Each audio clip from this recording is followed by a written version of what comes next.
Nós estamos dando início a mais um encontro fraterno de estudos sobre a doutrina espírita, o Evangelho de Jesus, aqui no Instituto de Cultura Espírita do Brasil, o ICEB. Rogando juntos neste instante, em que te agradecemos, Jesus, a oportunidade de aqui estarmos na condição em que estamos, e neste mesmo momento em que te agradecemos, ainda te rogamos, Mestre, a bênção por sobre todos os nossos irmãos em situações expiatórias, provacionais, por sobre Jesus, todos aqueles que buscam o teu Evangelho, conhecê-lo e aplicá-lo, por sobre todos os nossos mentores queridos aqui no Instituto, com o nosso fundador querido, Deolindo Amorim, nosso presidente de honra, Jorge Andréa, e todos os nossos mentores daqui do ICEB e de toda parte que se interessam por nós, a nossa gratidão e ainda, Jesus, bênçãos especiais por sobre o nosso querido irmão, amigo, companheiro Charles Kempf, que vem hoje trazer o fruto de suas pesquisas incansáveis sobre o nosso querido codificador Allan Kardec, sobre o período pós-Kardec. Nós te agradecemos, Mestre, a ti também, Maria, ao anjo da guarda de nosso querido irmão e aos nossos também, e a todos os mentores que estão conosco e os companheiros em ambos os planos de existência, que também permanecem conosco e nos acompanham nos estudos. A tua paz, Mestre, permaneça conosco hoje e sempre. Que assim seja. Bem, nós já anunciamos, já é nosso conhecido aqui, do ICEB também, o Charles Kempf, que é francês, vocês já vão ver mesmo, é engenheiro formado na École Nationale Supérieure des Mines de Paris, é aposentado, teve seu primeiro contato com o espiritismo em 1986, é trabalhador no movimento espírita francês desde 1991 e no movimento espírita internacional desde 1994. Dirige o Centre d'études spirites Léon Denis, em Mulhouse, na França, desde a sua fundação em 1997. Foi membro do Comitê de Organização do 4º Congresso Espírita Mundial em Paris, em 2004. Foi membro da Comissão Executiva do Conselho Espírita Internacional de 2004 a 2016. Secretário-geral do Conselho Espírita Internacional de 2012 a 2016 e responsável pela Coordenadoria da Europa do Conselho Espírita Internacional de 2007 a 2018. Membro do Movimento Espírita Francófono desde 2014, membro do Comitê de Redação da Revue Espírita, membro do Grupo de Trabalho da Enciclopédia Espírita, ex-presidente da Federação Espírita Francesa de 2018 a 2022 e pesquisador sobre a história do Espiritismo e Allan Kardec. Com esta longa, linda folha de serviços, vamos ouvir o nosso querido irmão, amigo. Aqui somos todos ouvidos, Charla. Muito obrigado, Nádia. Muito obrigado ao ICEB por mais essa oportunidade, né, o segundo, né, que a gente faz depois do primeiro que aconteceu no mês passado, em agosto, né, onde a gente falou de Rivai à infância, né? Eu vou dividir a tela. E essa segunda, né, a gente vai falar mais especificamente sobre Rivai, o educador, né? Essa fase de educação, né? A gente falou um pouquinho já na semana passada, né? Mas hoje a gente vai focalizar mais nesse aspecto do educador. Como eu não sou professor, né? Não sou da área do ensino, eu não vou entrar muito dentro dessa área de análise da própria pedagogia, né? Porque eu não tenho as competências para isso, mas eu fui realmente atrás buscando todos os documentos, né, sobre os documentos originais sobre esse assunto, né, inclusive vários deles, né, que são muito pouco conhecidos, né, porque foram descobertos só bem recentemente, né? Eu acho que sim. Então, nesse slide que eu já mostrei na semana passada, né, mostra, né, os estudos, né, ilustra os estudos que o jovem Hippolyte Léon Denisard Rivai fez lá no Instituto de Pestalozzi, em Yverdon, na Suíça, né? Ô, E a Charles, gente... Charles, desculpe te interromper, mas para quem não tenha estado conosco no primeiro encontro, certamente estará em todos os demais, fale sobre a grafia do nome do Rivail, muito Sim, rapidamente. sim. A grafia do nome do Rivai é essa que vocês veem em cima desse slide. Não é a grafia, vamos dizer assim, legal dele, né? Porque a grafia legal, pela lei da França, é aquela que consta da certidão de nascimento, né? Só que ele nasceu numa época, né, onde, logo depois da Revolução, né, 1789 na França, né, e até lá, né, foram os eclesiásticos, né, os padres que faziam o Estado Civil, né, e depois foram os primeiros administrativos, vamos dizer assim, né, depois da Revolução. Só que eram pessoas bastante simples, né, e erraram bastante nessa tarefa nova para eles, né? Então, o nome dele verdadeiro é Denisard Léon Hippolyte Rivai. Isso é o nome que consta na certidão de nascimento. Inclusive, Denisard com S em vez do Z, né? E um T no final, no lugar do D, né? Só que o próprio codificador, né, todos os documentos que ele assinou como Rivai, ele assinou dessa maneira que está escrito aqui. Inclusive, por exemplo, quando ele casou, né, a certidão de casamento, está no nome como está escrito aqui, né? O Hippolyte, HY1P, né, OLI1TIE, essa é a grafia que tem na certidão de nascimento, né? E é uma das, eu não me lembro se foram 6 ou 7 grafias possíveis desse nome Hippolyte, né? E, geralmente a gente vê, inclusive acho que no cartaz, né? Você vê, aqui você escreveu Hippolyte, HI2POLY, né? Aí tem YI e Y, um P, 2P, um L, 2L, um T, 2T, né? Quer dizer, tem um monte de grafia diferente, né? Mas a grafia que ele mesmo usou sempre nos documentos é essa, né? HYPOLITE, né? Uhum. Com Y no primeiro e depois I no segundo, e as consonas simples, né? Não sendo duplicadas. E esse Hippolyte é conforme está escrito na certidão de nascimento, né? E a segunda coisa que ele fez, então, o Hippolyte veio em terceiro, né? E ele sempre usou esse Hippolyte em primeiro, né? O Denisard, que era primeiro, ficou como terceiro. Foi por isso que eu sempre escrevo o nome dele assim, como está em cima desse slide, porque foi assim que ele mesmo próprio escrevia, assinava os livros, assinava as cartas durante todo o período, né? Por isso que a gente fica, né, fiel a essa maneira que ele mesmo usou, né? Que não é, como eu disse, né, legalmente, né?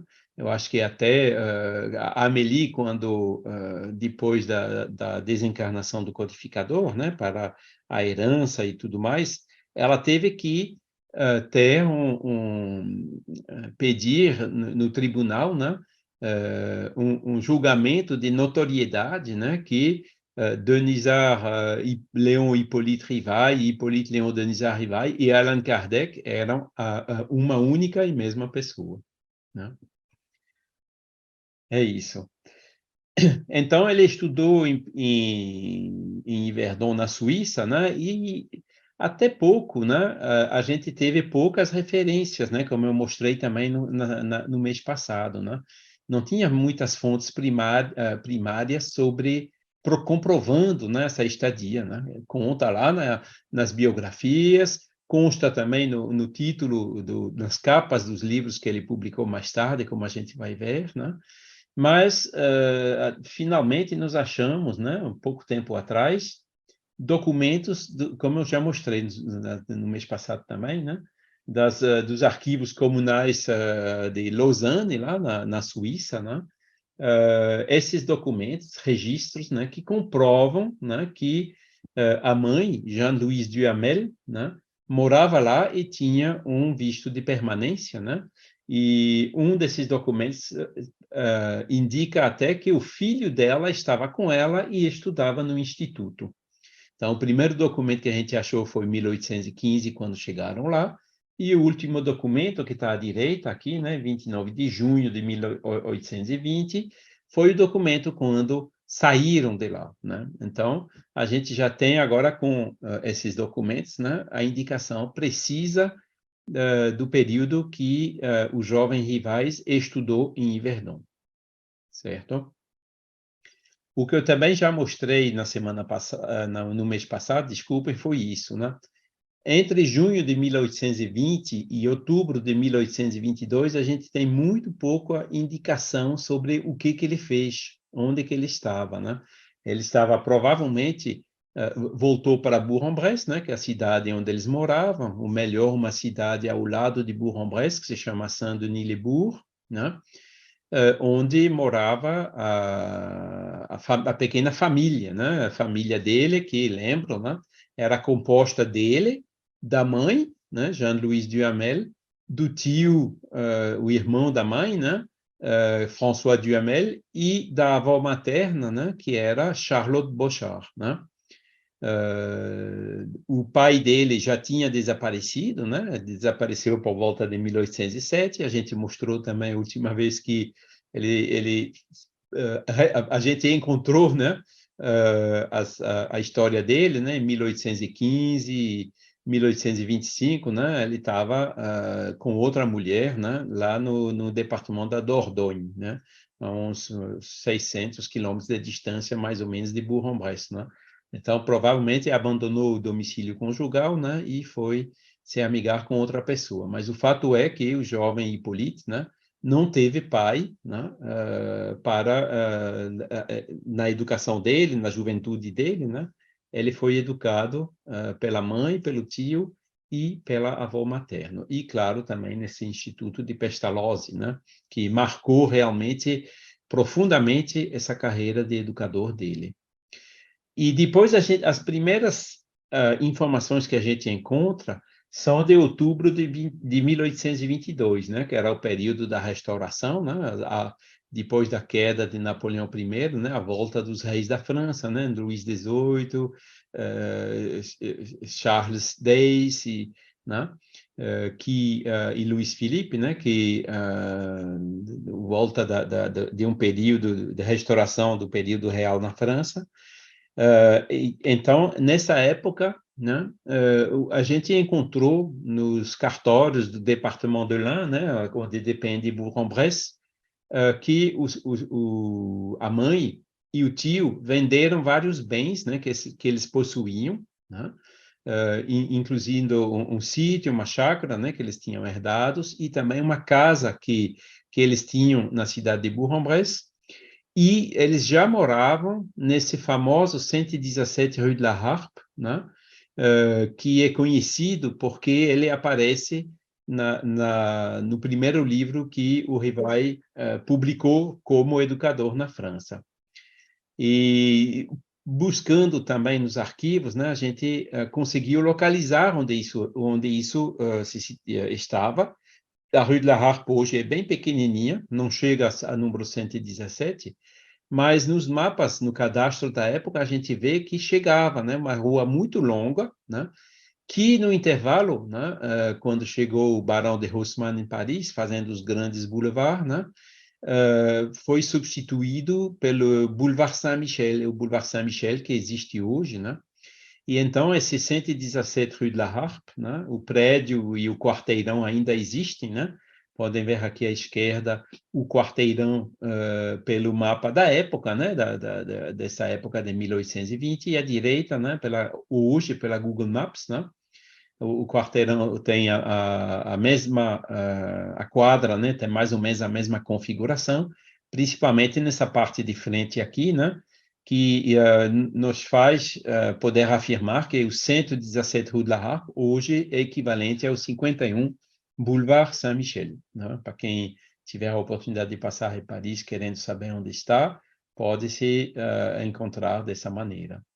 E outra característica aqui à direita, na imagem do Google, né, vocês podem ver que esse prédio que tem aqui em cima à direita da imagem, né, isso é a Sorbonne, né? Ou seja, a mãe veio, né, com o filho, né, que tinha essa promissória carreira de educador, né, e moravam em Paris, né, num apartamento que ficava bem pertinho da Sorbonne, né? Penso que fizeram isso, né, no intuito, né, de facilitar tanto quanto puderam, né, a carreira do jovem Hippolyte, né?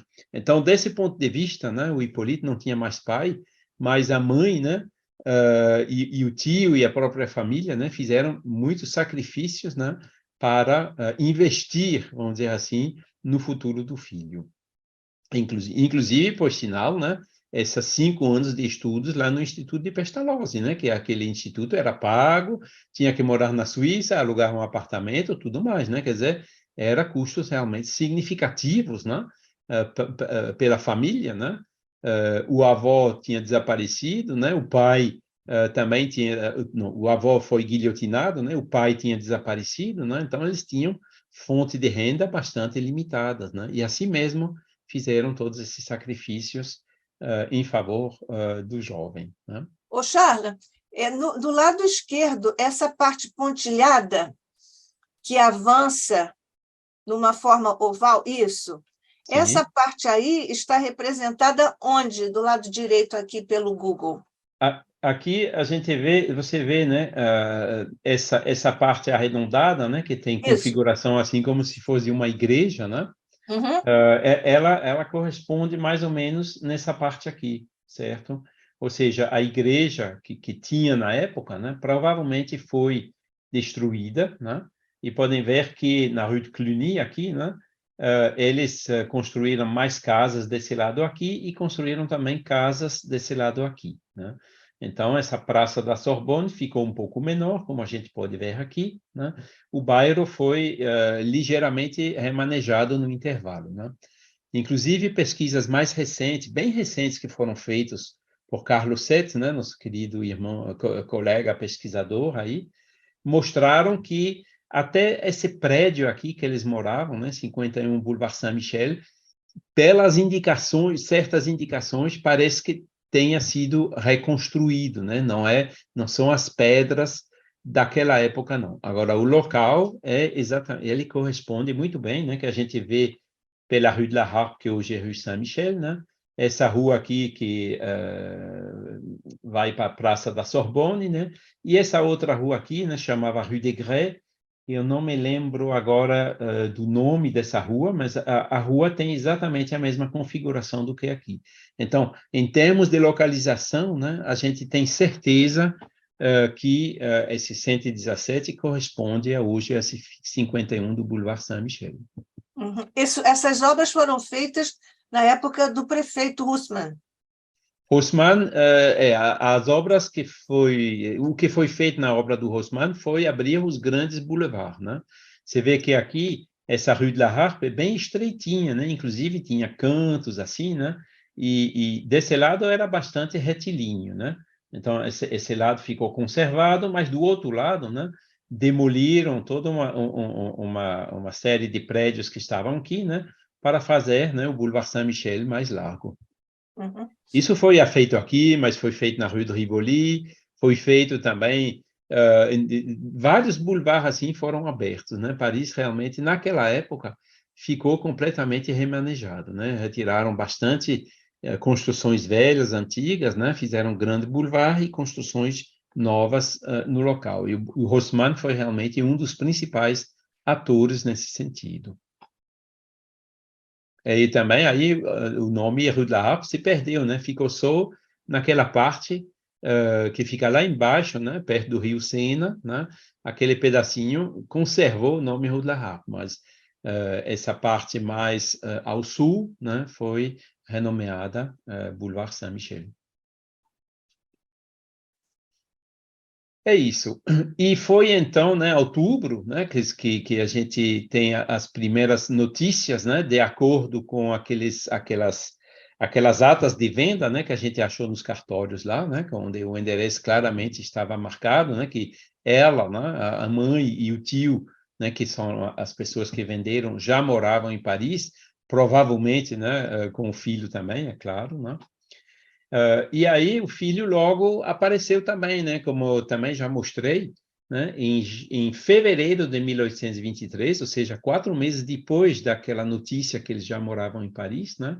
Ele fez aquele anúncio, né? Que ele ia publicar esse livro, né? Que é o curso prático e teórico de aritmética, né? Isso foi publicado no jornal de l'Imprimerie, né? De 1º de fevereiro, né? E em 6 de dezembro tem outra publicação, desta vez, né, nesse número 5398, com a publicação do livro que a gente pode achar aqui, a capa à direita, né, que eram em 2 tomos, né, tomo primeiro, tomo segundo, e lembro, né, que esses tomos se encontram já digitalizados e disponíveis para download gratuito lá na Biblioteca Nacional de França, né? Para quem quiser realmente analisar em profundidade, né, o método que ele aplicou, né? E aqui a gente vê, né, que nesses 2 anúncios e também na capa do livro, né, ele claramente escreve, né, que o curso é feito segundo os princípios de Pestalozzi, com modificações, certo? Aqui também, né, com modificações, né, contendo exercício de cálculo mental, né, para todas as idades, um grande número de aplicações, questões teóricas sobre as diversas partes da aritmética, que podem servir de exame, né, uma tábula de redução das moedas estrangeiras, né, que tinha que converter, né, uma teoria dos logaritmos, né, que já é aritmética bastante complexa, né? Esse livro também serve para os professores, né, e para as mães de família, né, que querem dar as primeiras noções, né, dessa ciência para os seus filhos, né? E tudo isso, né, publicado então pelo HLD Rivai, né? E podem ver, né, que aqui, né, na casa do autor, Rue de la Harpe, número 117, né? Essa famosa, né, que tinha aparecido já 4 meses antes, naquele cartório lá em Bourg-en-Bresse, certo? O Charles, interessante que ele aqui fala nas mães de família, que era também uma expressão e uma certa, digamos, preocupação, uma atenção do Pestalozzi. Exatamente. Não E é? nisso a gente vê, e não só nisso, eu vou mostrar daqui a pouco um discurso que ele fez, né? Tudo baseado assim em termos de atitude do professor, né, o amor pelos alunos e tudo mais, né? Ele realmente nesses princípios básicos, eu acho que é onde ele mais seguiu os princípios do Pestalozzi. Inclusive, quando ele fala do amor aos alunos, ele está seguindo a própria expressão do Pestalozzi, que é amor pedagógico. Exatamente, exatamente. E lembrando, né, a história do próprio Instituto de Pestalozzi, né, que ele ainda existia naquela época, né, ele só fechou em 1825, né, se não me engano, ele, fechou pouco depois, né, e pronto. Aí, o Charles, isso aí é uma assinatura do Rivail? Sim, é a assinatura que aparece no livro. Antigamente, né, assinava o livro e mandava para a Biblioteca Nacional da França, como Não, eu depósito estou vendo legal, entendeu? aqui, não, estou vendo logo abaixo Esse, de né? Mademoiselle, aí. Isso, é HLD Rivai, é a Isso, assinatura exatamente. dele mesmo. Quer dizer, em 1823, né, ele tinha o quê? Ele tinha 18 anos, né? 18 Em anos. dezembro eu tinha 19 anos, né? Era bem jovem ainda, né? E essa é a assinatura que... Aí, como eu disse, né? Ele sempre assinou HLD Rivai, pode ver o HLD aqui, pode ver o Isso. HLD aqui, né? Quer dizer, a inversão da sequência dos nomes, né? Com o Hipólito na frente e o Denizar em terceiro, isso foi uma constante em toda a sua vida, né? De Rivai, até como Kardec, né? Alguns dos livros ainda assinava HLD Rivai, né? É o Isso. nome que ele mesmo adotou, né? Isso acontecia bastante naquela época, né? Eu me lembro da dor de cabeça que a gente teve lá com o Carlos VII para achar, por exemplo, o nascimento do Alexandre Delanne, né, que é o pai do Gabriel. A gente Uhum. não achava de jeito nenhum. E depois a gente soube por que que a gente não achou, né? Porque ele não estava batizado Alexandre, né? O Alexandre foi ele que adotou, a mãe dele, ou sei lá, né? Depois, né? Mas na certidão de nascimento o nome dele não era Alexandre, não, era outro nome, né? Ah, sim. Falar em nome é muito interessante como o Rivaio sempre deixou muito claro que ele seguia o Pestalozzi. Aqui na Isso, capa do livro, está lá pelo nome dele, né, por Rivaio, e embaixo, discípulo de Pestalozzi. Que coisa isso, linda! isso, e é isso. Então, muitas pessoas deduziram que ele estudou lá pelo que ele escreveu aqui, né? Mas agora, né, a gente, esses dois documentos que eu mostrei, comprovam, né? O filho dela está estudando no instituto, né? Vindo da Suíça mesmo, né? Do prefeito, um oficial da cidade de Yverdon, né? Então, aí já é um elemento bem mais forte, né? E aqui a gente vê, então, a lealdade, né? Que ele não queria reinventar as coisas, né? Ele humildemente, né? Afirmou: eu me baseio muito em Pestalozzi, né? Eu acho que era uma boa política, né? Que Pestalozzi era conhecido na época, né? Sim. Então ele usou também isso, né? Para dizer que esse ensino, né? Que ele estava seguindo, né? Nessa carreira de pedagogo que ele iniciava em Paris. No ano seguinte, né, em 1825, a gente encontra um anúncio, né, também no Jornal de l'Imprimerie, lá 4.380, né, da fundação de uma escola de primeiro grau, né, fundada e dirigida por, aqui tem um erro de tipografia, né, colocaram NLD em vez de HLD, né, Rivai. Era uma folha mais uma cobertura que ele mandou imprimir lá no PIE-N, né? Era um prospecto, né, que ele distribuía na época, né, para atrair os alunos nessa escola de primeiro grau que ele fundou, né? E essa escola de primeiro grau, ela funcionava nesse endereço aqui, 9 Rue Richer, né? Já não morava mais naquele 117 Rue de la Harpe, né? Que era um apartamento, não dava para fazer uma escola, né? Aí se mudaram para essa 9 Rue Richer, né? Que a gente também encontrou os mapas da época, né? O cadastro da época, né? A gente tem aqui Rue Richer, né? E o número 9, né? Que corresponde a esse prédio aqui, né? Mais um pátio bastante grande atrás, né? E foi então ali que eles moravam entre 1824 e 1827, né? E lá que ele fundou aquela escola, né? Em 1825, essa escola de primeiro grau, certo? Enquanto você muda aí, vou saudar aqui nossos irmãos queridos lá do Rio Grande do Sul, tchê, a nossa querida Samira Turcone, junto ao seu Vitório, claro, nosso também. Ela diz: bom dia, queridos amigos Nádia e Charles, que maravilha, essas informações nos trazem Allan Kardec mais próximo, excelente. Beijo para você, Samira, para o Vitório também. Obrigada, querida. Então, continuando aqui, né? Esse prospecto aqui parece que apareceu, tá aqui, quer ver? Escola de primeiro grau, fundada e dirigida por HLD Rivai. Quem encontrou foi outro pesquisador querido, que é o Adair Ribeiro, né, do acervo Allan Kardec Online. E existe, então, o original desse documento na biblioteca da Sorbonne, né? Como podem ver aqui, né? esse exemplar, né, onde que se encontra, etc., né? A data eles não têm certeza, né? Eles colocam aqui 1824 com ponto de interrogação, né? Porque a data não consta na própria folha, né? Mas nesse jornal de l'Imprimerie fica claro, né, que ele é de agosto de 1825, né? E agosto é o período das férias aqui na França, né? A volta às aulas se fazia em setembro, né? Meados de setembro, né? Então, agosto era realmente o momento de distribuir esses folhetos, né, para atrair os alunos, né? E o folheto fica provavelmente aqui, né? É essa aqui. Ô, Charles, Sim. desculpa.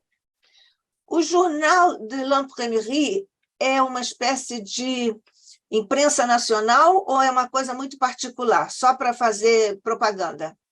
Não, o Jornal de l'Imprimerie era um jornal que parecia, né, toda semana, né, e que, como que eu digo, listava tudo o que se imprimia na França, né, na época.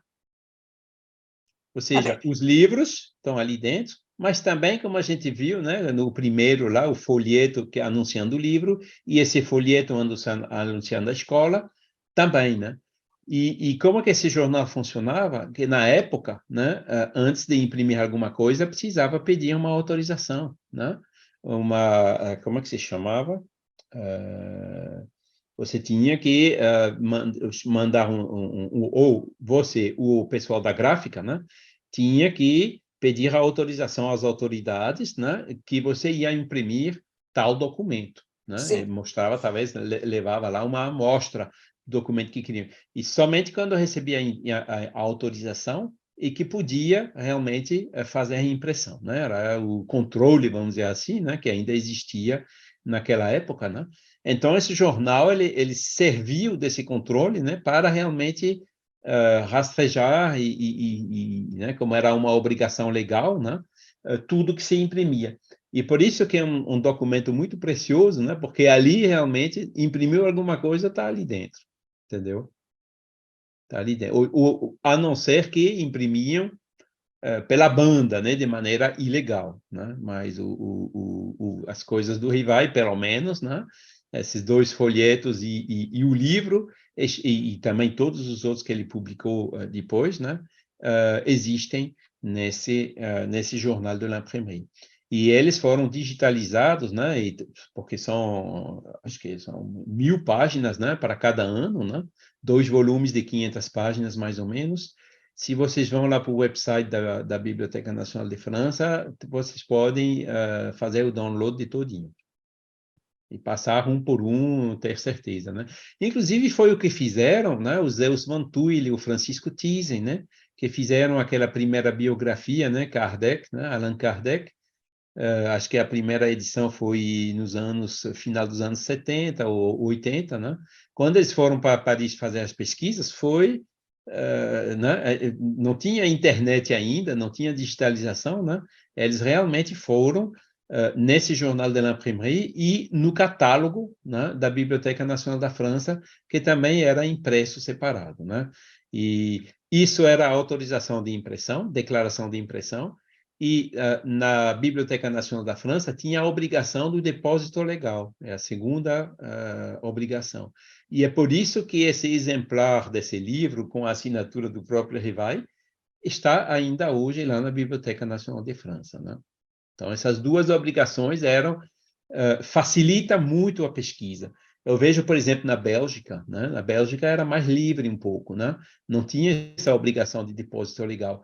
E é um problema, porque muitos livros você não encontra mais hoje, né? Enquanto que na França tem umas lacunas, né? Uns que se perderam, ou que não foram depositados, ou por outros motivos, né? Que faltam, mas são muito poucos, né? A grande maioria de todos os livros que foram editados na França e das revistas, né? Existem lá na Biblioteca Nacional de França. Poxa, na época da ocupação, houve algum tipo de violação ao patrimônio da Biblioteca Nacional?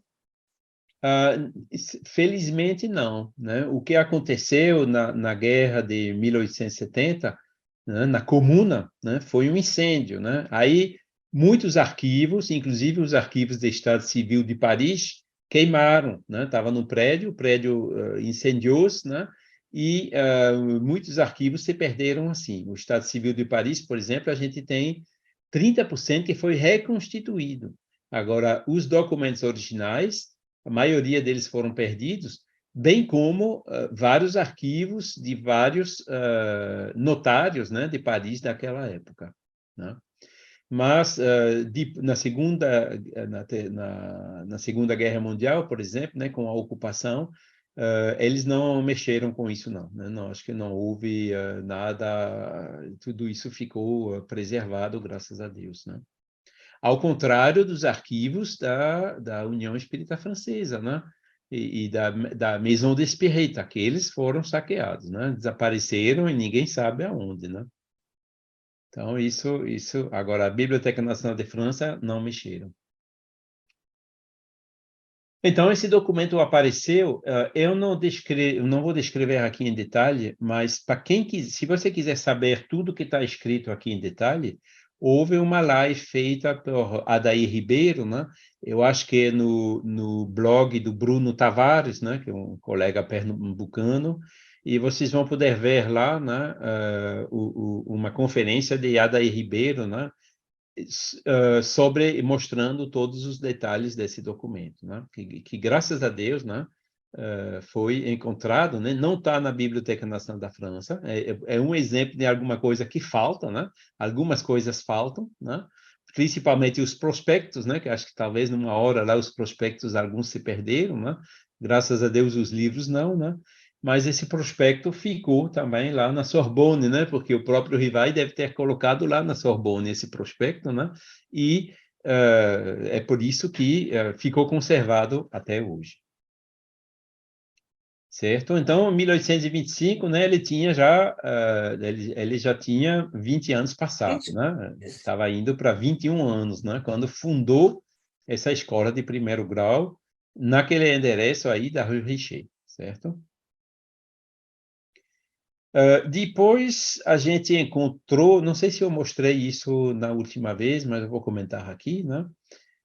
Em agosto de 1825, é o primeiro sinal que a gente tem que ele entrou numa sociedade científica, né? E essa sociedade era Société d'Encouragement pour l'Industrie Nationale, né? Sociedade para encorajamento da indústria nacional. Aí a gente pode ver a preocupação dele, não era só pedagogia, né? Era também indústria, né?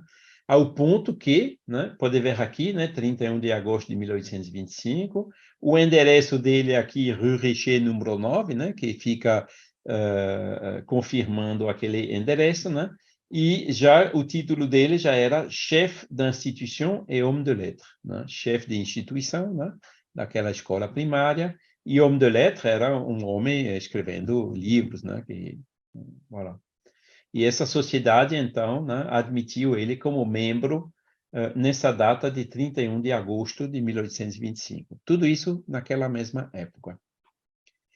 E uma outra coisa interessante, né, que naquelas escolas os alunos, né, estudavam, depois, no final, os bons alunos recebiam prêmios e tinham discursos, né, tinha aquelas atividades clássicas, né, nos colégios, e a gente achou numa pequena revista que se chama Le Petit Album de la Jeunesse, né, o pequeno álbum da juventude, que foi publicado por Alexandre de Villiers, né? Foi o autor desse pequeno álbum, né?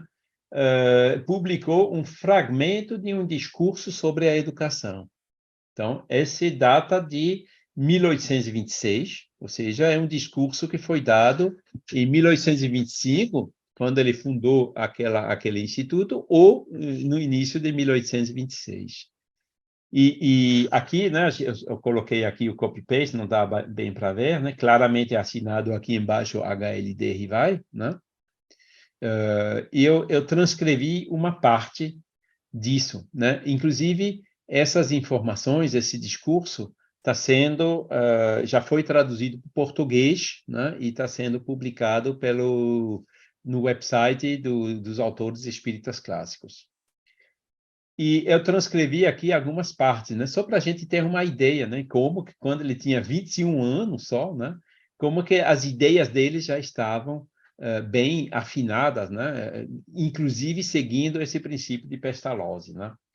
E ele nos diz assim: a educação moral depende de uma infinidade de causas que muitas vezes parecem meticulosas e que, no entanto, têm uma grande influência, especialmente em uma época em que o caráter, como a cera macia, provavelmente receberá todas as impressões, né? Então, a gente vê aqui uma preocupação que é a educação moral, né? A gente já está naquela educação que não é simplesmente instrução, né? Ou seja, com 21 anos, esse princípio, né, que era um princípio de Pestalozzi, ele já tinha adotado plenamente, né? Estava aplicando naquela escola de primeiro grau, né? E também essa característica bem conhecida, né, da pedagogia, né, que as crianças, né, aqui ele fala da cera, né, às vezes a gente usa a expressão da esponja, né, que eles conseguem, né, captar e armazenar, adquirir os bons hábitos, né, principalmente nessa idade de jovem, né. Então o discurso dele era exatamente sobre esse tema, né. Ô, Charles, desculpe, À vontade.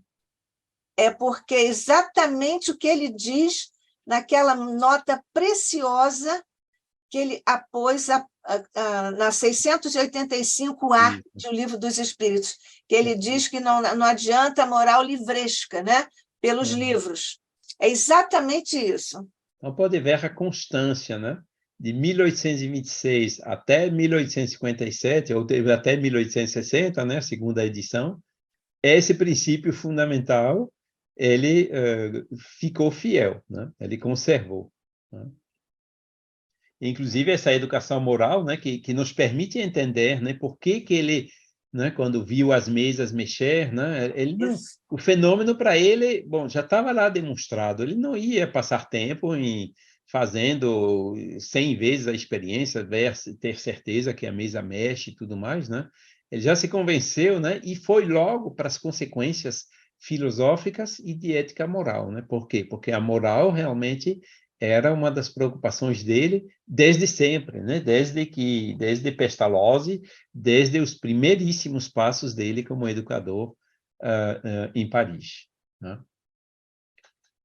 Aí ele diz, né? Muitas vezes um defeito ocorre em uma criança sem saber a causa, né? Um defeito, ou vamos dizer assim, um vício que aparece, né? A culpa é então atribuída à natureza, não, porque ele nasceu assim, né? É a desculpa que a gente escuta muitas vezes, né? Embora talvez venha de uma impressão que recebeu e que poderia ter sido evitada com mais cautela, né? O exemplo de quem? Dos pais, o exemplo dos educadores, né? Na maioria das nossas instituições, os castigos utilizados, que na época se utilizava ainda os castigos, né? Que Pestalozzi não usava e que ele também, pelo que ele está escrevendo aqui, também não usava, né? Muitas vezes demasiado severos, né? Muitas vezes infligidos com parcialidade e no momento de impaciência, né? Irritam uma criança, né? Então, mostrando aqui que os castigos são contraprodutivos na educação, né? A criança, né? Ela, desculpem, se amotina, endurece contra a autoridade e é assim que lhe é dada a oportunidade de ser mentiroso, raivoso, desrespeitoso, insubordinado, etc. Coisas que poderiam ter sido evitadas, né? Então, a gente vê, já por essa primeira parte, né, desse discurso, né, como ele foi analisando, mostrando, justificando, né, a importância do exemplo, né, a ser dado pelos educadores em geral, né, foram os pais ou os professores. Que é também o que ele colocou lá no plano para a educação, lá para o Ministério, né? Exatamente, esse plano que ele escreveu em 1828, né, quer dizer, pouco tempo depois. Então, continuando, a mente, no mesmo discurso ainda, né, a mente da criança, naturalmente despreocupada, capta todas as nuances mais delicadas do caráter do seu mestre e sabe aproveitá-las habilmente. É uma coisa que ele já tinha constatado na época e que os pais de hoje também constatam, né? Principalmente quando tem, vamos dizer assim, um desentendimento, né, entre o pai e a mãe. A criança sabe muito bem de que lado ir para conseguir o que ela quer, né? É isso que ele ilustra aqui de uma certa maneira, né?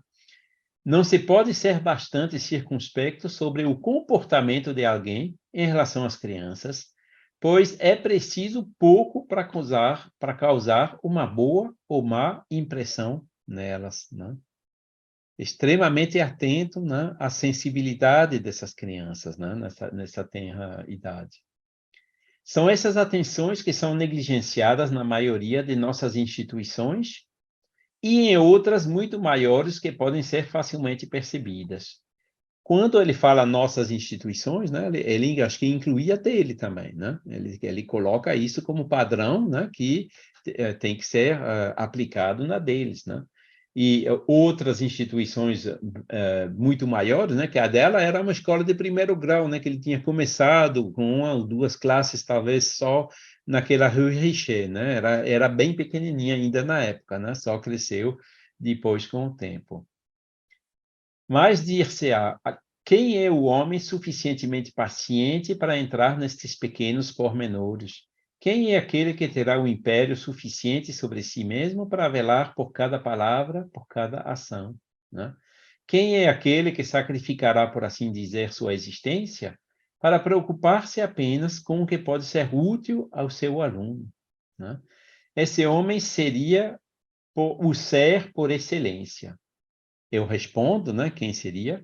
O professor, como eu o entendo, e não o mercenário cujo único propósito é ganhar dinheiro e que sacrifica tudo por seu próprio interesse. Interessante também, né? Que a gente tem aqui? Abnegação, né? O interesse do aluno antes do interesse pessoal, né? Altruísmo, né? Desinteresse financeiro, né? Fazer isso pelo amor ao bem, pelo amor à criança, né? Todos esses princípios, né, que decorreram, né, que foram, vamos dizer assim, reatualizados, né, depois na codificação, né? Então, é super interessante ver esse discurso, né, porque ele já estava, né, com isso, né, essa bagagem, né, que ele trouxe das vidas anteriores, né, da preparação que foi feita nele antes de se reencarnar para a missão que ele só ia comprar 30 anos depois de falar isso, né, a gente vê que ele já tinha essas bases e esses fundamentos, né, e que ele fazia o máximo para aplicá-las, né. Bom, ele coloca também, não transcrevi tudo, mas ele diz que é normal que o professor tem que ganhar um salário, né? Ele não pode fazer isso de maneira completamente gratuita, né?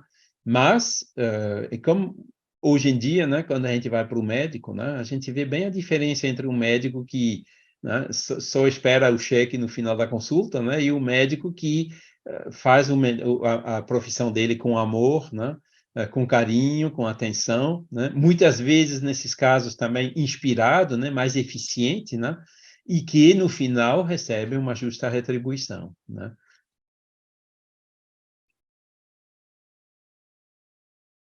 Continuando, a obrigação imposta a si mesmo por um professor é uma obrigação muito difícil de cumprir, é uma obrigação sagrada quando se quer fazê-lo com honra, né? Há, no entanto, homens como o que retratei, ainda em nosso século. São poucos, é verdade, mas é isso que os torna ainda mais estimáveis. E aqui, muito provavelmente, né, ele faz uma alusão ao próprio Pestalozzi, né? Que era assim. Não sei se a escola, o instituto dele era barato, né? Mas pelo menos ele aplicava esse amor, né? É uma das características fundamentais, né, da pedagogia do Pestalozzi, né, que o Rivai retomou aqui, né, dizendo que são raras essas pessoas, né, mas existem. Interessantemente, é que nessa mesma revista, em sequência desse discurso, né, tem um outro artigo do Rivai, onde ele vem justamente dar um exemplo de uma pessoa exemplar assim, né? E nesse mesmo número do Petit Album de la Jeunesse, 1826, né, ele publica um segundo artigo, né, sobre uma escola que ele visitou lá na Suíça, né, no Montjurat, durante uma das viagens que ele fazia naquele país. Então, aqui a gente já vê duas informações, né? Uma informação importante, aliás, que é essa que ele continuava viajando para a Suíça, né?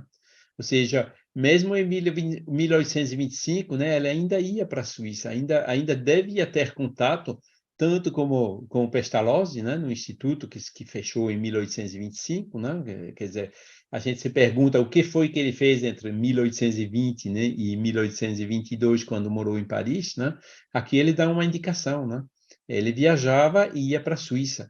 E é provavelmente aqui, né, é pena que a gente não encontra isso nos arquivos do Instituto de Pestalozzi, que, né, o que os biógrafos dizem, né, que ele substituía Pestalozzi, que ele colaborava, etc., né, foi provavelmente também nessa época desses 2 anos que a gente não sabe o que foi que ele fez, né?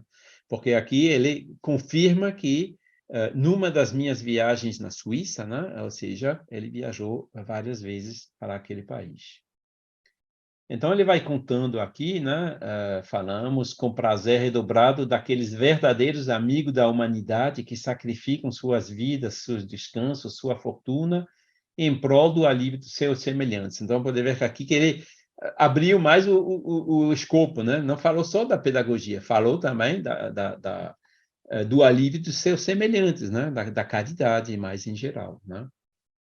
Esses seres raros hoje são ainda mais preciosos, e como no tempo em que vivemos muitas pessoas se dão livremente o título de filantropos, escondem sobre esse véu o mais sórdido egoísmo, é importante dar a conhecer em que consiste a verdadeira filantropia, né? Porque o que ele diz aqui existe, né? Pessoas que, né, a caricatura de hoje, né? A pessoa tirando um selfie quando dá uma moeda para um pedinte, né? Isso não é filantropia, não, né? E ele também já tinha visão bem clara, né, em 1826, sobre esse aspecto, né, essa hipocrisia que existia às vezes. Então, aqui é que ele diz, né, numa das viagens à Suíça, das minhas viagens à Suíça, tive a oportunidade de visitar uma escola fundada no verdadeiro amor ao bem público e que, em todos os aspectos, deve inspirar o mais profundo interesse. Senhorita C, 3 pontinhos, né? Ele não dá o nome dela, fundou essa escola numa aldeia em Montjurat, onde fez a sua residência.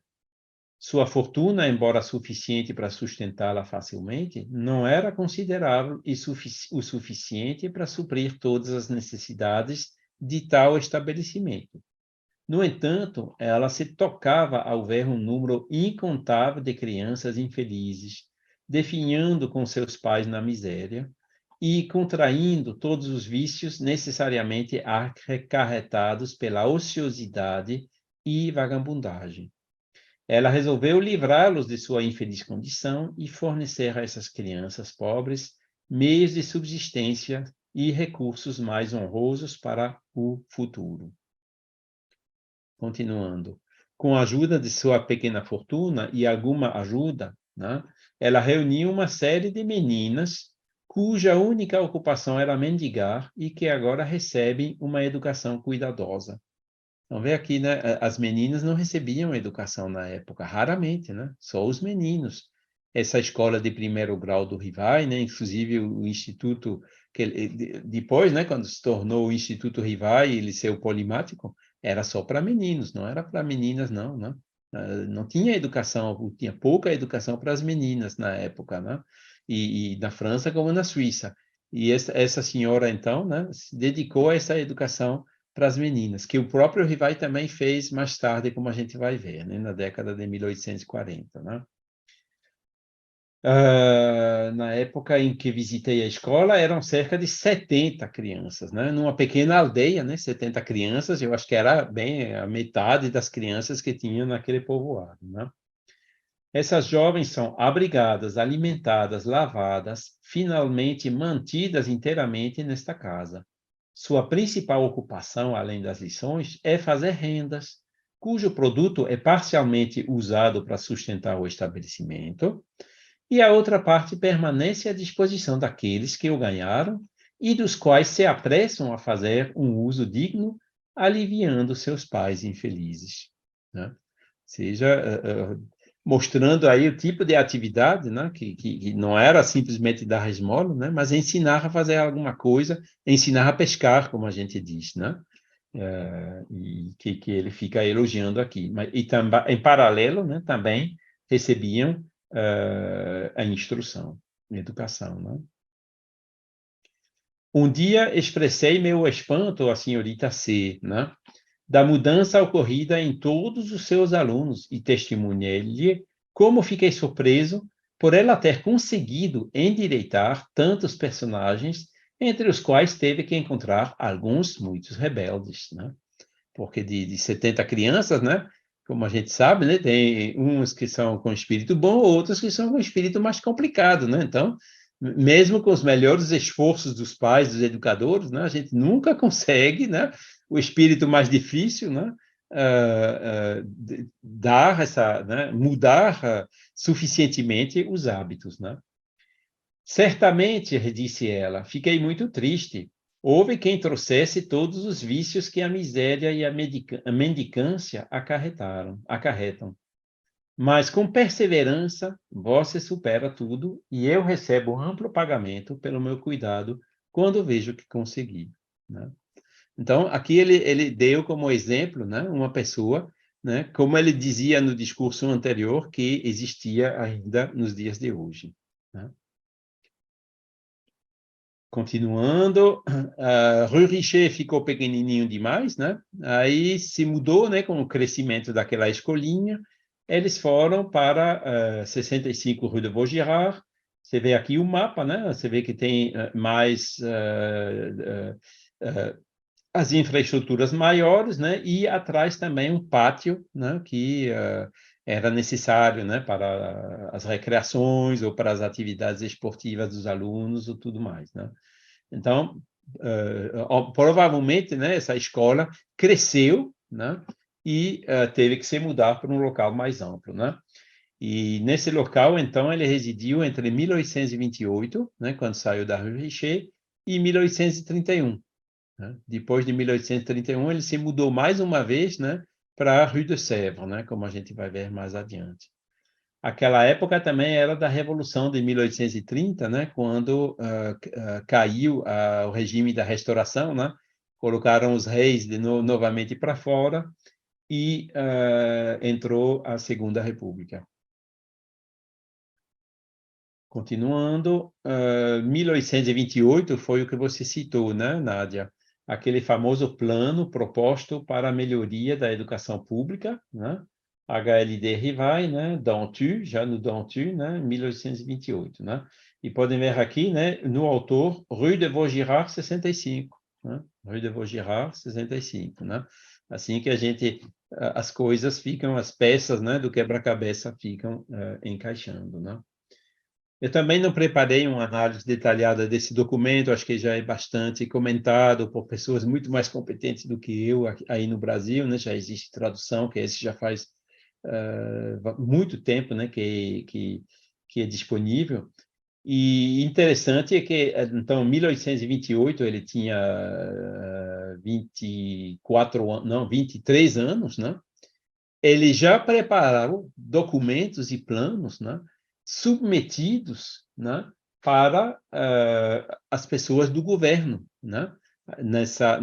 O final da restauração, né, um pouco antes dessa revolução de 1830, né, ele preparava esses documentos no sentido de tentar melhorar não somente o que ele fazia, né, que servia de exemplo, mas também o ensino como um todo, né, em Paris e no próprio país, né, na própria França, né?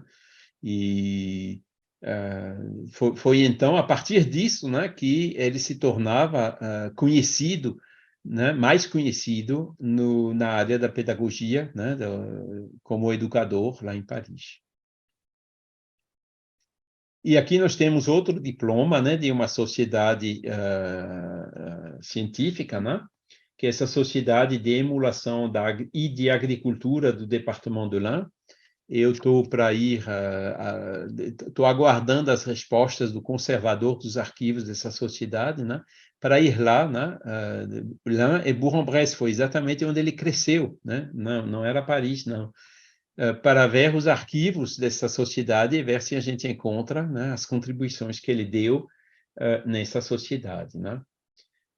Aqui tem a assinatura, né, do Thomas Ribot. Thomas Ribot era uma pessoa extremamente conhecida, né, eu falei um pouco dele, né, no casamento dos pais, né, e ele era maçom em Lyon, depois se mudou para Bourg-en-Bresse, né, e agora essa sociedade ainda não tenho certeza se era maçônica ou não, né, eu fico aguardando aí a resposta do conservador sobre esse assunto. E tem um colega que é maçom, porque eu não sou, né, que vai me ajudar nesse sentido. E aqui também consta, né, Monsieur Rivail, chefe d'institution a Paris, né, esse chefe de instituição em Paris. Então, ele era membro correspondente, né, porque Paris fica a mais ou menos 500 quilômetros de Bourg-en-Bresse, né, de onde essa sociedade funcionava. Ok?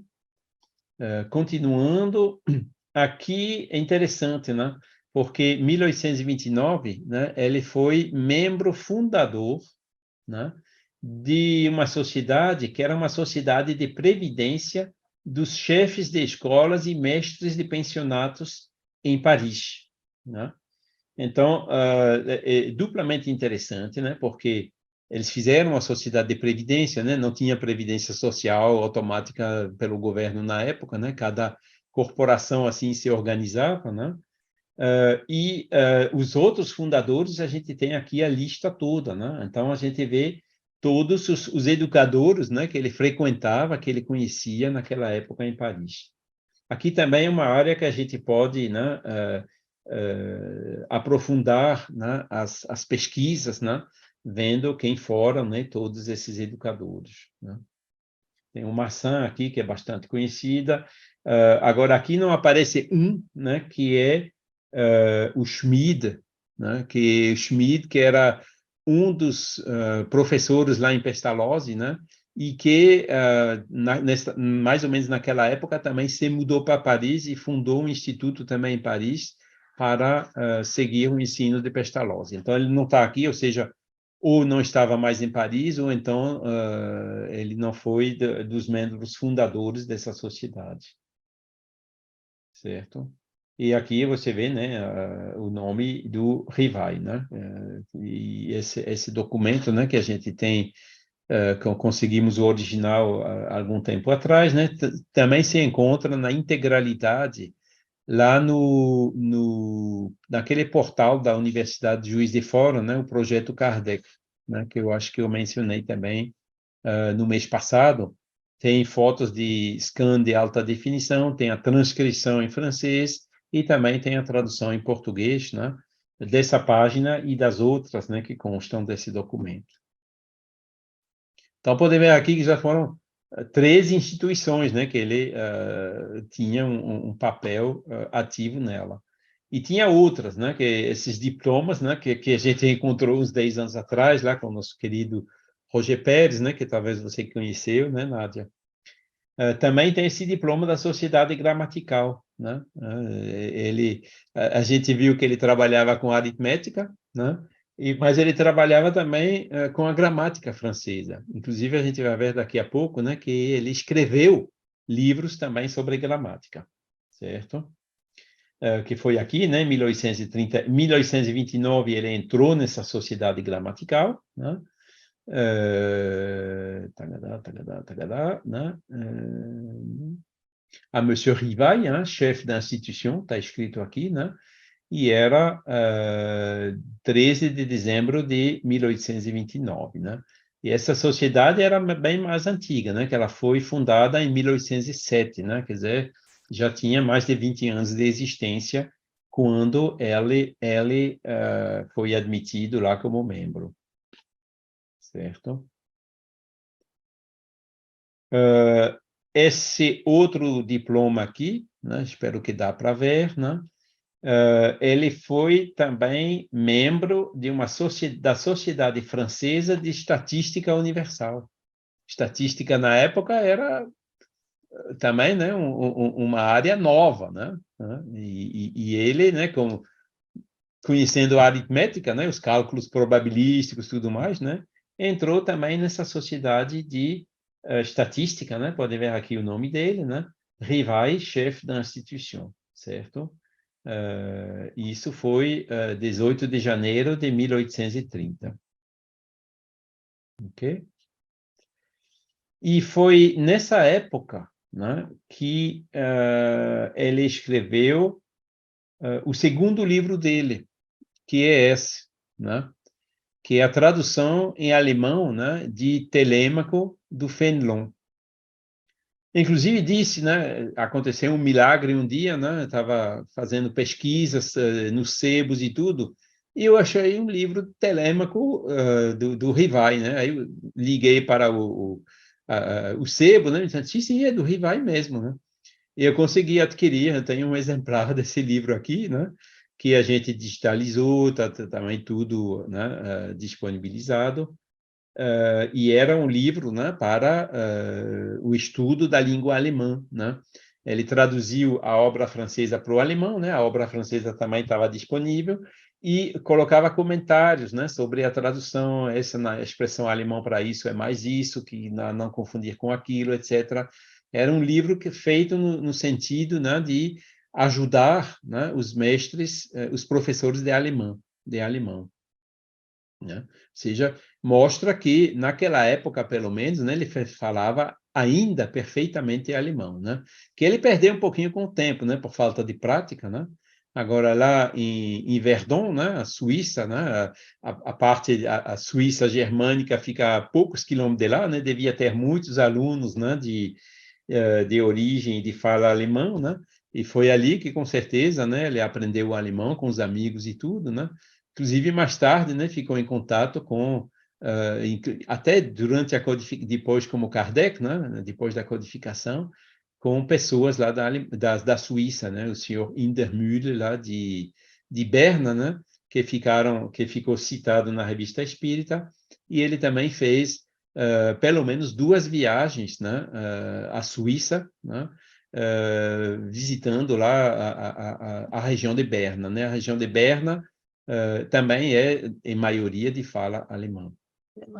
E essa obra, Charles, tem mais de um tomo, né? Porque esse aqui que você copiou é o primeiro volume, né? O primeiro livro. Eu acho que só tem um. Acho que só tem um tom. A Erzsburg, sim, mas o livro de Telêmaco são em vários livros, mas todos os livros estão num volume só. Assim, na mesma estrutura como, por Isso. exemplo, a obra E, de Santo Agostinho, né? Que também é é, livro, mas é capítulo. o livro dos Espíritos, né? Que tem Que livro é terceiro, capítulo, livro quarto, exatamente. né? Tá bom, Num volume tá só. bom. Uhum. Né? E pode ver, né, editado em Paris, também em Estrasburgo, né? Estrasburgo, que fica na Alsácia, aí muito perto da Alemanha, né? Notas sobre as raízes das palavras, a etimologia, etc., né? Fórmulas gramaticais, tábula dos verbos irregulares, né? Quer dizer, aula de uma obra, né, para os professores de alemão. Então foi 1830, né? 1831, então, chega esse outro documento, né, que ele escreveu, né, Mémoire sur l'instruction publique, né, quer dizer, como que a gente diz mémoire em português? Memória Tese, né, alguma coisa, né, documento, né, mas não é exatamente isso. Nós reflexões, poderíamos dizer um memorial, a gente às vezes usa memorial, memorial, mas né? existe um termo melhor, que agora não me ocorre, porque Uhum, o memorial é um documento que constitui uma história. Por exato. isso que se chama memoir. E memória é história e também vamos dizer assim, um trabalho, né? Uma síntese, né? Um documento, né? Isso, sobre a história. Contendo subsídios e ajudas, né? Para a instrução pública, né? Então, pode ver que aquele de 1828 que a gente viu, né? Não foi o único, não. Pouco tempo depois, né? Ele fez outro. E esse já depois da Revolução, né? Já no período da Segunda República, né? E, inclusive, aqui ele vai um pouco mais longe, né? Endereçada a esses senhores membros da comissão encarregada de revisar a legislação universitária e preparar um projeto de lei sobre o ensino, né? Quer dizer, o primeiro talvez era sobre a escola primária, né? Esse já ia até o nível universitário, né? São também, né? Aqui, desculpem, eu errei a sequência. HLD Rivai ainda, né? Membro de várias academias e sociedades sábias, né? Como a gente viu alguns dos diplomas, né? E eu acho que aqui eu me enganei. Essa foto não é a boa, porque esse Rue Mauconseil em Paris, eu me enganei com. Esse não é a imagem desse documento aqui, né? É observações sobre a instrução pública, né? Adereçada a senhores membros das diversas comissões encarregadas da reorganização do ensino, né? Então, foi bem isso, né? Quer dizer, 1831, que ele publicou um documento ainda nesse endereço, Rue de Vaugirard, número 65. Aqui, peço desculpas, falha minha, essa imagem não corresponde com o título, certo? Essa aqui vou falar também daqui a pouco. Mas é interessante, o Charles, é interessante porque ele ali registra que ele é membro de várias academias, né, de ciência e tal, Isso. de E em sociedades. 1848 tinha, quer dizer, Rui Mauconseil, ele morou lá depois de 1845, tinha muito mais ainda, né? Inclusive, esse documento é um original que a gente encontrou, que a gente encontra em canto nenhum. Não tem na Biblioteca Nacional de França, não tem na Sorbonne, não tem na Biblioteca Saint-Geneviève. Até agora, ninguém conseguiu localizar outro documento desse, né? E E ele você que também já localizou, está no projeto Kardec. Sim, na Universidade de Juiz de Fora também colocaram já esse documento, com transcrição e tradução.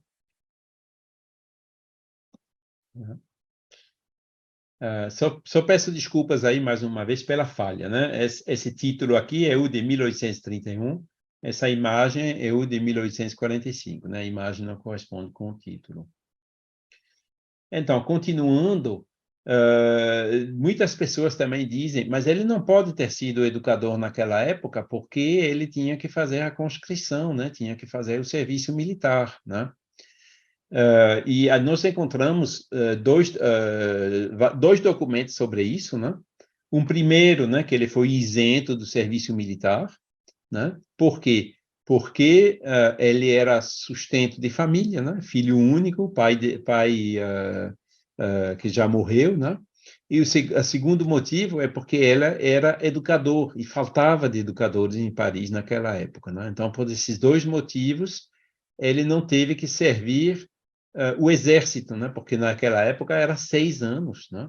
Então, normalmente, né, entre 1825 e 1832, né, ele devia ter servido no exército e tinha várias campanhas lá, guerra na Argélia, guerra também na Bélgica, né? E ele conseguiu ser isento, né, desse serviço militar. E por isso que, não, ele ficou realmente 100%, né, nesse trabalho como educador em Paris, como a gente viu pelos outros documentos. Mas em 1831, né, ele foi eleito também, né, cabo da Guarda Nacional de Paris. Então, ele escapou do serviço militar, mas essa Guarda Nacional, né, que era uma guarda local em Paris, ele teve que servir de vez em quando, né? Acho que eram alguns dias assim, né, por mês, que ele devia ir lá, né, fazer esse serviço na Guarda Nacional. Esse é outro documento original que a gente encontrou por aqui, né? Era 1º Batalhão da 11ª Legião. E aqui, né, podem ver, 1831 ainda, né, ele foi membro da Sociedade pela Educação Nacional, né, membro ativo, né, que foi formada pelos chefes de instituição e mestres de pensão de França, né. Ele não foi membro fundador, mas foi membro ativo, né, a partir de julho de 1831, certo? E julho de 1831 foi quando ele se mudou da Rue Vaugirard, né, para depois ir para a Rue de Sèvres, né, que era o local mais amplo ainda, né, onde ele desenvolveu, né, o instituto dele como Instituto Rivai, né? E aqui a gente tem essa informação, né, 1831, 1841, 35 Rue de Sèvres, né, que corresponde ainda ao mesmo endereço hoje, né, que a gente vê uma instalação mais ampla ainda, né, também com um pátio grande atrás, né, e ali realmente funcionavam até um internato, né, funcionavam refeitório, funcionavam várias salas de aulas, né, para as várias classes, né, com muitos professores, né, aquele Instituto Rivai que a gente conhecia, mas que a gente conhece muito melhor ainda hoje em dia, né? Porque recentemente, né, eu estou mencionando aqui, né, estudantes Sevenol, né, que eu vou falar daqui a pouco, e naquela época também passava em Paris por várias epidemias de cólera, né, que a situação era bastante complicada. E esse Sevenol foi também uma descoberta que foi feita não faz muito tempo, né? É uma sociedade aqui histórica, né? Onde um correspondente que se chama Romain Daudet, né? Ele fez uma apresentação na sessão de 23 de março de 2018, né? Podem ver que é bastante recente. E esse correspondente, né? Ele se interessou por uma família lá do sul da França, uma família conhecida, né? Que se chama Tessier-Ducrot, nome de família. E naqueles documentos, né, dos arquivos dessa família, adivinha que ele encontrou? 2 filhos dessa família estudavam em Paris. E adivinham aonde? No Instituto do Rivai. E eles, naquela pasta original lá, tem mais de 160 cartas que foram trocadas entre esses alunos que estavam em Paris e os pais deles que moravam no sul da França, e contando um monte de coisas, um monte de detalhes sobre como funcionava o ensino e tudo mais, né? Eu também aconselho um documento extremamente interessante, né? Porque mostrando, né, a visão dos alunos, né, que estavam no instituto, né, de como que eles recebiam o ensino, né? Um deles estava na escola primária, o segundo, o mais velho, já tinha uns 14, 15 anos, né, que já estava chegando ao final dos estudos. E uma coisa interessante é que Louis Tessier-Ducrot, né, ele envia para os pais a planilha de aula, né, né? Você vê aqui o calendário da semana, segunda-feira, terça-feira, os horários, e você vê todos os cursos, as aulas que eles recebiam, né? Então é interessante, né? Língua francesa, matemática, química industrial, vejam só, né? Bem ao avanço naquela época, matemática, história, né? Escritura, geografia, história, né? Física, geografia, matemática, cosmografia, né? O início da astronomia, né? Enfim, física experimental. E aqui à direita está escrito como que as aulas eram dadas, né? Lições particulares lá no próprio instituto, mas ele também levava, às vezes, os alunos para alguns cursos públicos, né? Que foram dados por cientistas conhecidos, né? Por exemplo, o Payen, o Lubins, Biol eram realmente pessoas extremamente conhecidas naquela área, né? E ele levava então os alunos para as aulas públicas que essas pessoas, os personagens eminentes davam, né? E interessante também, né? Começava segunda-feira às 8 horas, né? Até sábado às 18h30, né? Era 6 dias por semana, e até no domingo, né? 15 horas, tinha outro curso público de física experimental. Então, mostra que, né, a planilha estava bem preenchida. E, além disso, né, esse correspondente, Romain Daudet, ele encontrou nos arquivos particulares daquela família isso, que são os prêmios que foram recebidos por um dos meninos, né? Você vê aqui, Institution Rivail, né? Um livro, né, com capa de couro, com dourados, né? Que ele recebeu, né? Como prêmio, né, por ter sido bom aluno, por ter tido bom resultado, passando de ano, etc., né? Infelizmente, a definição lá não está essas coisas, né? Mas eu também tenho no meu programa ir até lá, né, tentar visitar essa família e conseguir fazer fotos de melhor qualidade desses objetos. Né? Então, aí tem mostrando, né, por dentro, né, como que o ensino funcionava naquela instituição, né? E podem ver, né, que as cartas foram de julho de 1830, quer dizer, ainda na Rue Vaugirard, né? E março de 1833, já na Rue de Sèvres, né? A mudança ocorreu, lembram, né?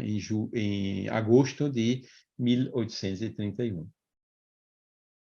Inclusive, eles dão detalhes, né, sobre as precauções que tomavam, higiene para evitar a cólera e tudo mais durante a epidemia de cólera que teve em Paris naqueles anos, né?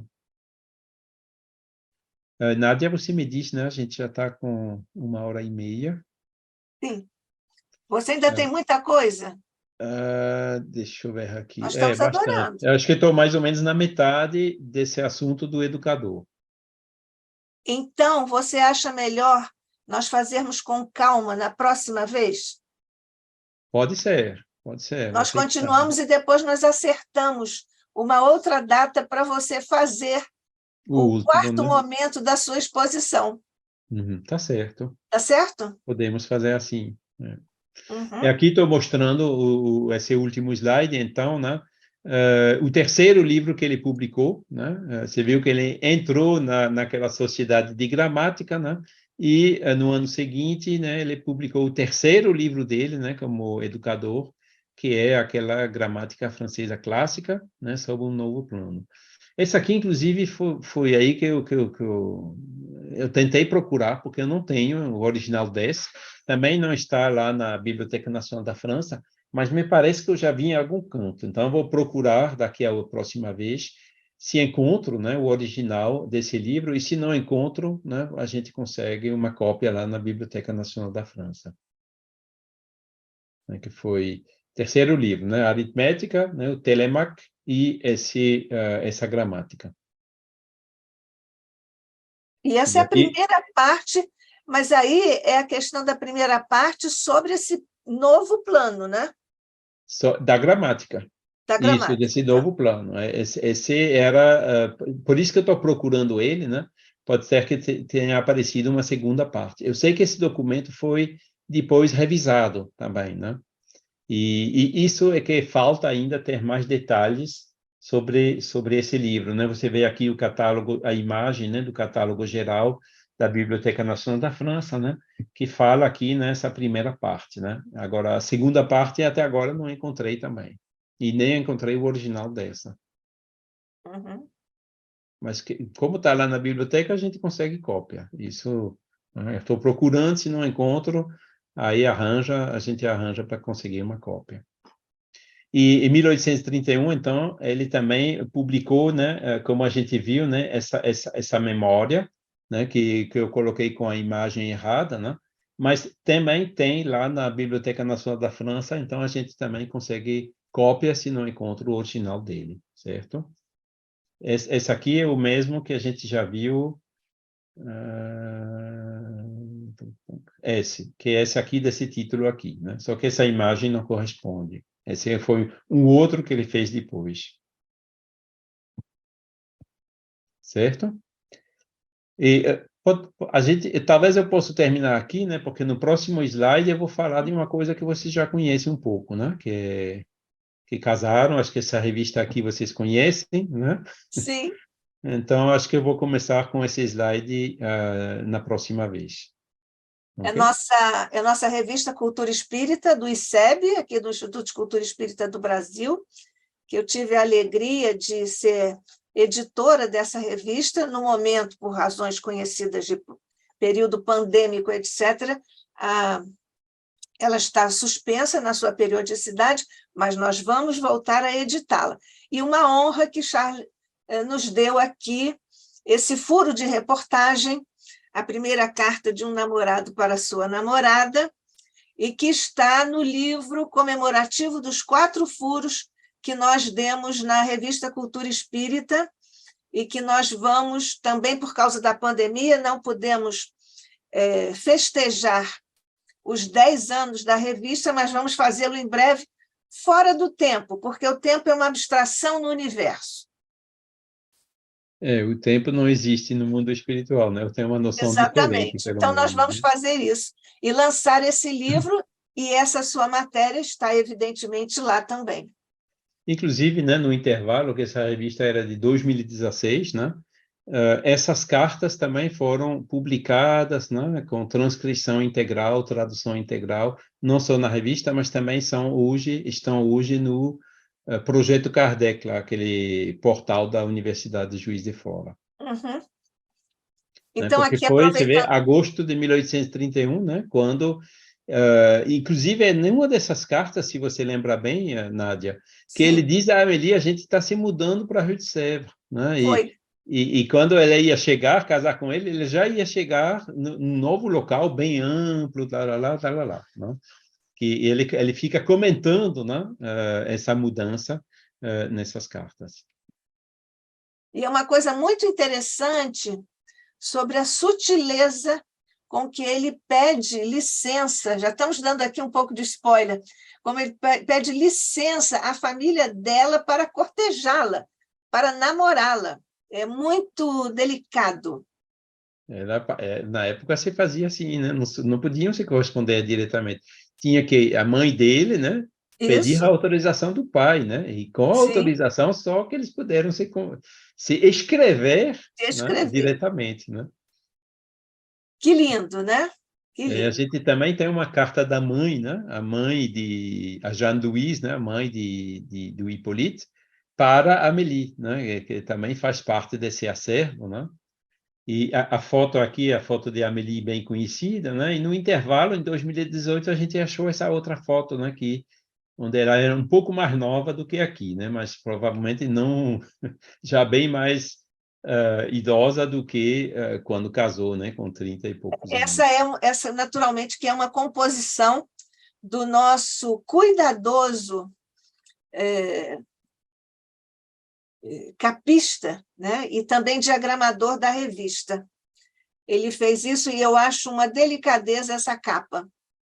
Naturalmente que ele não tinha, Rogério Mota não tinha essa foto que você mostrou depois, É, em que ela está mais jovem. essa a gente só encontrou em 2018. Antes Pois era é, totalmente desconhecida, né? pois é. Você vê que, então, próxima vez, quando você nos der mais cartas e mais documentos, como furos de reportagem para a revista, aí eu vou falar com o Rogério para pegar essa sua ilustração. Uhum. Essa também já rodou bastante, né? Que em 2018, né, naquele acervo lá da Livraria Le Marie, encontramos 2 fotos, né? Essa de Amélie um pouco mais jovens e a outra do Rivai um pouco mais velho, um pouco mais magro, né? E estou vendo agora com satisfação, né, que essa imagem são já milhares e milhares e milhares de ilustrações no mundo inteiro, né? Que beleza. É. Essa foto, a gente vê muito frequentemente, Charles, era uma espécie de moda para ser fotografado, colocar esse suporte para colocar assim o braço? Isso era moda? Existem muitas fotos com essa pose, digamos? Existe, porque ela está numa espécie de uma cadeira, né, com assento elevado, né, inclusive mostrando a broche, né, que ela tinha no dedo, né, e eu acho que sim. Quando você vê as fotos da época, a gente vê muitos, né, eles tinham todos assim, Com esse o rosto apoio. assim de 3/4, né? E acho que a roupa também, né? O arranjo do cabelo, né? Sim. O lençol, como que se chama? Le foulard, né? Aham. Na A renda, cabeça, né? Isso. Um né? pequeno chale. É. Porque aqui no Brasil, durante uma época, as, as mulheres, naturalmente, tiravam fotos assim, olha. Ah, sim. Quem está me vendo, certamente, Marisa acabou de rir, a Samira provavelmente também deve estar rindo, porque todos nós já vimos fotos de mulheres, né, de algumas décadas atrás, assim. Então, por isso que te perguntei, porque há uma espécie de moda e tal. Inclusive, essa eu acho que ela fica mais. Acho que também tem uma pose assim. Quem analisou bastante essas fotos também é nosso querido colega pesquisador, o Carlos Sete, né? Porque existem outras fotos, né, que rodam, né, dizendo que é do Rivai, mas que não é, né? Essa do Rivai jovem não é ele, é o Monvoisin, não é Rivai. E tem Você uma. podia trazer isso, trazer isso. Pede ao Jorge para te dar, você deve ter essa foto para nós identificarmos e termos registrado aqui no ICEB a foto atribuída ou tida como sendo do Rivaio, mas não. Pede ao Jorge para trazer isso para nós. Ela não é dele, é do Monvoisin, né? Inclusive, quando você vai para a Wikipédia, né, tem uma página do Monvoisin, né, que você vê várias fotos daquela, né, Uhum. e é dele, né. Inclusive, eu acho que foi um engano em 1925, quando fizeram aquela exposição, né, os seguidores atribuindo esse quadro a Rivai, porque na lista dos quadros que foram entregues pelo Monvoisin, né, para a sociedade pela continuação das obras de Allan Kardec, tinha um quadro intitulado Monvoisin par lui-même, né? Então, é provavelmente esse quadro, né, que talvez ele estava parecido, né, quem sabe, mas é do Monvoisin, não é do Rivai. Então, você traz essa foto na próxima? Posso trazer, sim, lá Isso. no carro aqui.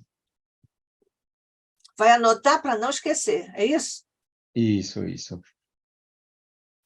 Nós não temos aqui nenhuma pergunta. Também eu fui fazendo várias ao longo da sua exposição. Peço até desculpas por interrompê-lo, mas é que nesse tipo de exposição a gente não pode depois voltar para É. perguntar sobre um documento que fica difícil de localizar. Mas para mim vai estar perfeito assim. Eu acho até realmente fazer a pergunta na hora que, Uhum, né, interrompendo, acho que não faz mal, né? Pelo menos a gente está no assunto, né? E a gente isso, consegue exatamente. completar, né, de acordo É. com a preocupação, com a pergunta, né? Porque se depois a gente acaba esquecendo, né? Fica Princi- resfriando o assunto, né? E já é. não tem mais a mesma Principalmente quando a intensidade. pergunta está diretamente relacionada a uma imagem, não é? A um Exato. documento que você traz. Então, agradeço muito a sua paciência com as nossas perguntas. Acho que com isso eu devo ter feito perguntas que as pessoas que estão assistindo pelo YouTube poderiam fazer, mas não fizeram aqui. Estou agradecendo a todos que estão conosco pelo YouTube. Está aqui conosco Marisa Lima, que é a revisora aqui do Instituto de Cultura Espírita do Brasil, professora Marisa Lima. E então, Charla, você tem mais alguma coisa para nos dizer? Eu sei que tem muito, mas é para a próxima vez. Agora. Bem, o que eu tenho que acrescentar é que realmente eu agradeço infinitamente, novamente, essa oportunidade, né, o ICEB, a você e Nádia, né, por poder trazer essas informações pouco conhecidas, né, algumas delas bastante recentes, né, que saíram há pouquíssimo tempo, né, e que mostram, né, que dão, assim, um insight maior, né, sobre quem foi, né, o codificador, como ele já veio preparado, né, desde jovem, né, por essa oportunidade que ele teve de estudar lá com Pestalozzi e como ele já tinha compreendido e estava aplicando esses princípios, né, na carreira de pedagogia, né, princípios que ele ia depois, né, se tornando Kardec, desenvolver, né, no escopo, né, diferente um pouco, mas por outro lado também bem mais amplo, né, dessa filosofia espírita, né, que abrange, né, todas essas questões dessa moral universal, dessas leis naturais, da importância da educação, da reencarnação, da lei de evolução e tudo mais, né? Ele já estava com isso, de uma certa maneira, preparadinho, né, nele, e só faltava, então, depois, né, os espíritos, Reavivar, né, reavivar. reativar, né, e para que desse, né, essa doutrina consoladora maravilhosa que tem dezenas de milhões de seguidores pelo mundo já hoje em dia. Ô, Charles, nós estamos aqui no ICEB, e você sabe, eu pessoalmente sempre estou agradecida a você por esse trabalho precioso que você faz e oferece ao movimento espírita internacional, evidentemente brasileiro aqui, nós estamos agradecendo, mas é principalmente pela consequência luminosa das informações que você traz com esse rigor de pesquisador muito, muito sério, as suas informações precisas, tudo documentado, como faz um pesquisador sério, mas, sobretudo, para nós podermos conhecer melhor o homem Kardec, o educador professor Kardec, e depois, certamente, todas as implicações, porque é uma mesma criatura, como codificador. Pelo menos nós aqui no Brasil, eu considero que nós não conhecemos, não estudamos o homem Kardec, o profissional Kardec, o professor Kardec, educador Kardec.